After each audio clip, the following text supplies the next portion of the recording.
नमस्कार, कशिश न्यूज में आपका स्वागत है। मैं हूं अनुराग। 7वें चरण की शिक्षक बहाली की डुगडुगी बज गई है, क्योंकि सरकार ने नई शिक्षक नियुक्ति नियमावली पर मुहर लगा दी है। 7वें चरण की शिक्षक बहाली की लंबी मांग चल रही थी एसटीईटी के अभ्यर्थियों के द्वारा, सीटेट और बीटेट के अभ्यर्थियों के द्वारा, और अब ये मांग पूरी हो गई है। 7वें चरण की शिक्षक बहाली के पहले जो नई नियुक्ति नियमावली लाई जानी थी वो आ गई है, और अब 7वें चरण की शिक्षक बहाली की प्रक्रिया क्या होगी ये साफ हो गया है। तो इस वीडियो में हम आपको लगातार वीडियोस दिखा रहे हैं और बता रहे हैं कि क्या चीज नई शिक्षक नियुक्ति नियमावली में क्या कुछ खास है। तो ये जो वीडियो हम आपको दिखा रहे हैं इसमें बताएंगे क्या कुछ खास बिंदु हैं जिस पर जो नई शिक्षक नियुक्ति नियमावली के तहत जो फैसला लिया गया है, क्या फैसला लिया गया है, ये तमाम बातें इस वीडियो के जरिए हम आपको बताने की कोशिश कर रहे हैं। तो आपको बताएं कि 7वें चरण की शिक्षक नियुक्ति की जो प्रक्रिया है वो केंद्रीकृत होगी। जैसा कि हम आपको पहले बताते रहे हैं कि सेंट्रलाइज प्रक्रिया के तहत जो है 7वें चरण की शिक्षक बहाली की जाएगी, और 7वें चरण की शिक्षक बहाली के लिए एक आयोग का गठन होगा, और आयोग के जरिए 7वें चरण की शिक्षक बहाली की जाएगी।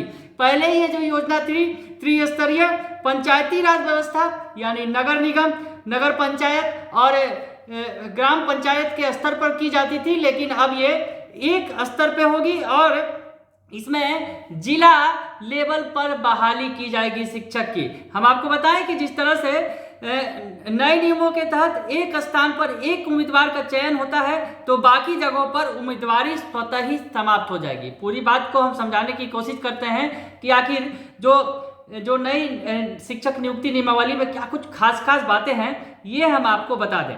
जैसे कि सेंट्रलाइज आवेदन लिया जाएगा।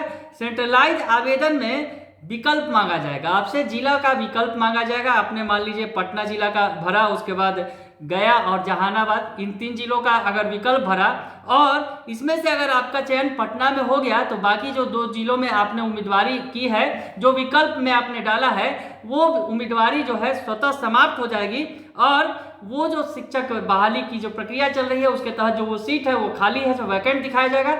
वैसे जो अन्य जो अभ्यर्थी होंगे उन्हें सहूलियत होगी, वो खाली सीट उन्हें दे दी जाएगी। तो ये बता रहे हैं आपको कि शिक्षक नियुक्ति नियमावली में क्या कुछ खास है। जो नई शिक्षक नियुक्ति नियमावली 2023 है उसमें किस तरह से बहाली होनी है। 2020 में विशेष शिक्षक और प्रयोगशाला सहायक की नियुक्ति का प्रावधान नहीं था, लेकिन शिक्षक नियुक्ति नियम 2023 में विशेष शिक्षक एवं प्रयोगशाला सहायकों की नियुक्ति का प्रावधान होगा। हम आपको जल्दी में बता रहे हैं खास बातें क्या कुछ है। आपको बताएं कि 7वें चरण के लिए जो शिक्षक नियुक्ति की प्रक्रिया सेंट्रलाइज्ड होगी, और अब जो पंचायती राज त्रिस्तरीय पंचायती राज व्यवस्था से थी, अब वो नगर पालिका इकाई के माध्यम से की जाती थी। अब जो सीधे वो जो है जिला स्तर पर भरा जाएगा।